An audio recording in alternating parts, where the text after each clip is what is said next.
નમસ્કાર દર્શક મિત્રો, ટીવી18 ન્યૂઝમાં આપનું સ્વાગત છે। ટીવી18 ન્યૂઝ ગુજરાતની પળે પળની ખબર ધરાવતી ગુજરાતી ન્યૂઝ ચેનલ છે। હવે જોઈએ મુખ્ય સમાચાર। ભાવનગરમાં શાળા આરોગ્ય તપાસ, 78 બાળકોને જન્મજાત ખોડખાપણ।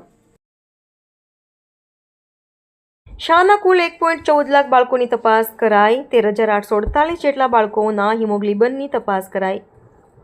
6,147 જેટલા એનેમિયાવાળા બાળકો મળી આવ્યા। શાળા આરોગ્ય રાષ્ટ્રીય બાળ સ્વાસ્થ્ય કાર્યક્રમ અંતર્ગત ભાવનગર મનપાના આરોગ્ય વિભાગ હસ્તકની 9 RBSK ડિપો દ્વારા નવજાત શિશુથી ધોરણ 12 સુધી બાળકોની આરોગ્ય તપાસણી કરવામાં આવી હતી।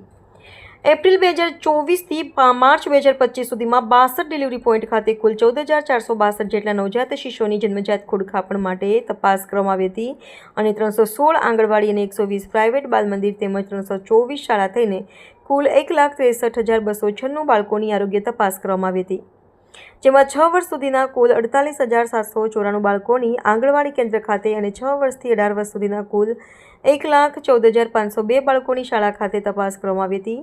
ડિલિવરી પોઈન્ટ પર તપાસ કરતા કરોડરજ્જુની તકલીફ અને મગજની તકલીફવાળા 7 બાળક, ડાઉન સિન્ડ્રોમવાળા 2 બાળક, હોઠ અને તાળું કપાયેલા હોય એવા 5 બાળક, વાંકા પગવાળા 28 બાળકો, જન્મજાત હૃદયમાં તકલીફ હોય એવા 6 બાળક, જન્મજાત મોતિયો હોય એવું 1 બાળક અને અન્ય જન્મજાત તકલીફવાળા 29 બાળકો એમ કુલ 78 બાળકો જન્મજાત ખોડખાપણવાળા મળી આવ્યા છે।